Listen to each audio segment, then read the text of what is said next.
মলিনে মোচনম পুংসাম জলস্নানম দিনে দিনে সকৃত গীতামৃতম স্নানম সংসার মলনাশনম। প্রতিদিন আমরা জলে স্নান করে পবিত্র হই, কিন্তু গীতার জ্ঞানে যদি একবার কেউ স্নান করতে পারেন, তার জীবনের চির মলিনতা নষ্ট হয়ে যাবে।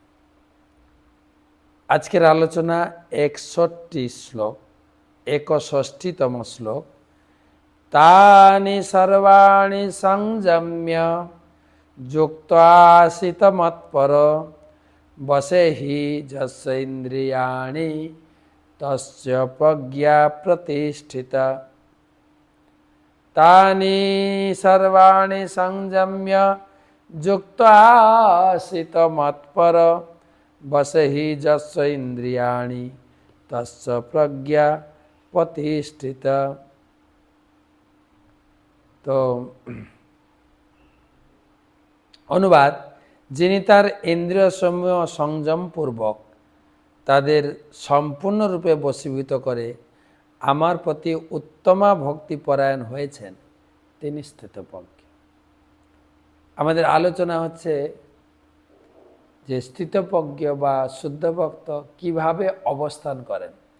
প্রথমে উত্তর হয়েছে কূর্মের মতো, তিনি তার ইন্দ্রিয়গুলোকে উচ্চতর স্বাদ দিয়ে নিম্নতর স্বাদ থেকে ইন্দ্রতৃপ্তি থেকে ইন্দ্রিয়গুলোকে সংযম। সেই কথাই আজকেও বলা আছে এই শ্লোকে, যে কোনো উপায় হোক ইন্দ্রিয়গুলিকে ভগবানের সেবায় লাগিয়ে রাখো।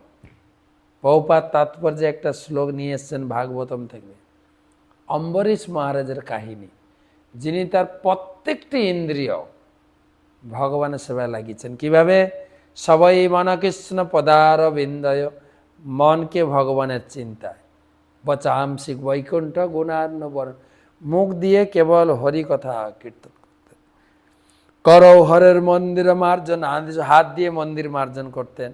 শ্রুতিম চকার অচ্যুত সৎকথোদয়ে, কান দিয়ে ভগবানের কথা শুনতেন। মুকুন্দ লিঙ্গালয়ে দর্শনে দিশয়, চোখ দিয়ে ভগবানকে দর্শন করতেন। তদ্ভিত্ত গার্ত স্পর্শ সঙ্গমম, ত্বক দিয়ে ভক্তকে আলিঙ্গন করতেন।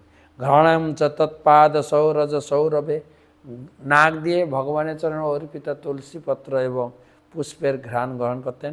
শ্রীমৎ তুলস্যা রসনাম তদর্পিতে, ভগবানের প্রসাদ খেতেন জিভাকে। পাদৌ হরে ক্ষেত্র পদানুসরণ, পা দিয়ে মন্দির পরিক্রমা করতেন। শির হৃষিকেশ পদাভিবন্দনে, মাথা ঝুঁকিয়ে প্রণাম করতেন ভগবানকে, মাথা ভগবানের প্রণামে। কামম চ দাস্যে নত কাম্য কাম্যয়া যথাত্তম উৎসর্গ জনাশ্রয়ের। অম্বরীশ মহারাজ সমস্ত ইন্দ্রিয়কে লাগে। এইভাবে যদি ইন্দ্রিয়কে ভগবানের সেবায় লাগানো যায়, সেই ব্যক্তি হচ্ছে শুদ্ধ ভক্ত।